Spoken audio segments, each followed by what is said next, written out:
دوای زیاتر لە مانگونیوێک بانگەشەی هەڵبژاردن لە هەرێمی کوردستان و سەرتاسەری عراق ئەمڕۆ ڕۆژێکی گرنگی مێژوویە بۆی کە هاوڵاتیانی هەرێمی کوردستان و عراق لە سەرتاسەری عراق بتوانن پیادەی مافێکی دیموکراسی گرنگی دەستوری خۆیان بکەن کە دەنگدان بۆ ئەوەیە کە بتوانین نوێنەری ڕاستەقینەی خۆمان دیاری بکەین لە سەرتاسەری عراق تا بتوانین خزمەتێکی ڕاستەقینە بە تەواوی گەلانی عراق و بە دیاریکراوی و کۆمەڵانی خەڵکی کوردستان بکەین. بۆ ئەمڕۆ من لێرەم دەنگمدا وەکو هاوڵاتیەک تا بتوانم دەنجی خۆم نوێنەرێکی ڕاستەقینە دیاری بکەم و داواکارم هاوڵاتیان بە جۆش و خرۆشێکی زۆرەوە بچنە سەر سندوقەکانی دەنگدان دەنگ بدەن چکە ئەم دەنگدانە گرنجێکی زۆری هەیە و خۆشتان دەزانن دەنگ دەدەن بەچێ ئەکید دەنگ دەدەن بەلایەنێک کە توانیوێتی پێگە و کاریگەری و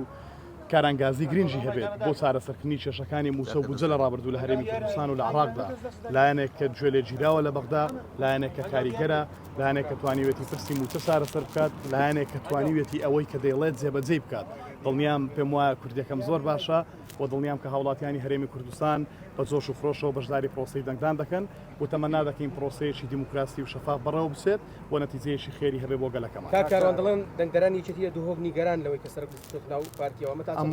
ئەمڕۆ ڕۆژێکی گرنگە داوا لە هاوڵاتیان دەکەین کە بە جۆش و خرۆشەوە دەنگ بدەن و دەنگ گیان کاریگەریەکی ڕاستەخۆی دەبێت و دەنگ بدەن بەو لایەنەی کە بتوانێت پێگە و کاریگەری کورد لە بەغدا بە علاقاتی دیبلۆماسی بەهێز و تاریخێکی بەهێزی دیموکراسی خۆی کێشەکان چارەسەر کاکاروان دەبێت کورد لە بەغدا لە پەرلەمانی عراق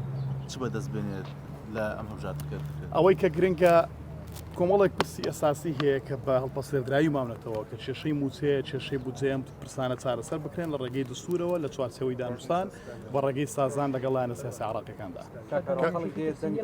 بەڵێ نەخێر بە هیچ شێوەیەک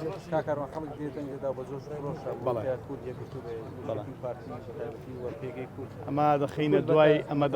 لكل حادث حديث ئەمە دەخینە دوای هەڵبژاردن لە دوای هەڵبژاردن ئەمڕۆ داواکارین لە خەڵکی هەرێمی کوردستان و عراق کە بەشداری پرۆسەی دەنگدان بکەن و دەنگ بدەن بەو لایەنەی کە دەتوانێت پرسی موچەیان بۆ چارەسەر بکات کێشەی بودجەیان بۆ چارەسەر بکات پرس لە هەڵپەسێردراوەکانی دەستوریان بۆ چارەسەر بکات و ئەم لایەنە کە لایەنێکی کاریگەر بێت خاوەنی علاقاتی دیپلۆماسی بەهێز بێت زۆر سپاس.